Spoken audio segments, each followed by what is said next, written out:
Okay, so I wanted to capture the style of Alphonse Mucha, who is an artist in the Art Nouveau period. And so I started looking at a lot of his different work, and you start to see a few trends. Uh, Most of them are, uh, red-haired women in beautiful poses with flowers and kind of designs all around them.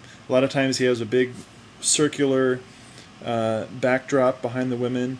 The colors are all in kind of pastels, a large variety of colors, but in kind of the same color range where they're all kind of pastel and soft colors, and lots of flowing, like for example this long flowing hair and the flowing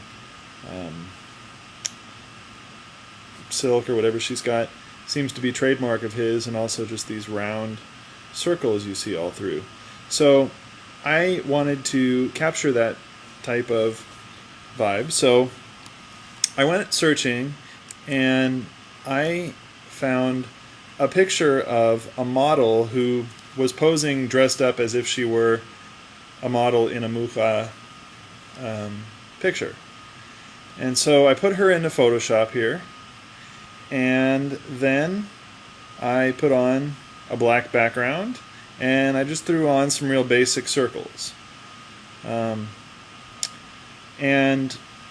I learned a trick not too long ago where you put a paper texture on here, and I can show you guys how to do this, but already you can see that it seems to kind of even out all of the tones and everything. So I put on a photo filter to kind of get that more orangey color, and a nice lighting effect. So now again we're starting to see this kind of evening out of the picture tones. And then I just started throwing some Photoshop brushes on there of flowers that I found. Oh yeah, I also wanted to get this flowing ribbon, so I just actually got a picture of some flowing ribbons and just kind of put it on behind her.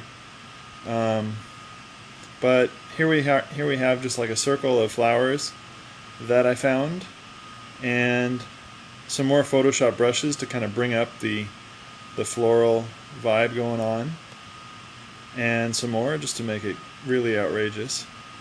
And already you can start to see that the feeling of Mucha's style is starting to come in.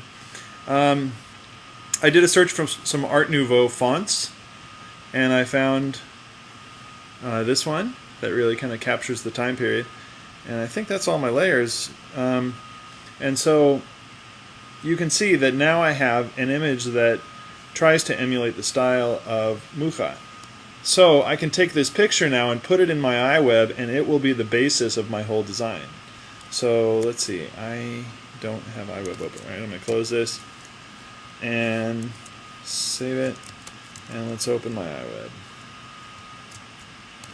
Isn't this exciting? You get to watch me open iWeb. Okay.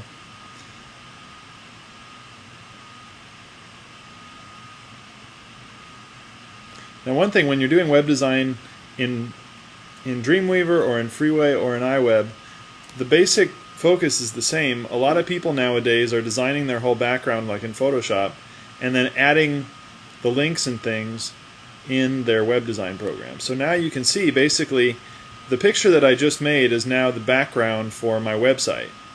And I just added in these cool little section markers that I made in iWeb, and here I am. I've got a finished website, or it's not finished, I mean it's one page at least, but it's a really good looking page. So this is kind of the workflow that I want us to be going through as we work together, and I'll be showing you how to do something very much like this on your own project.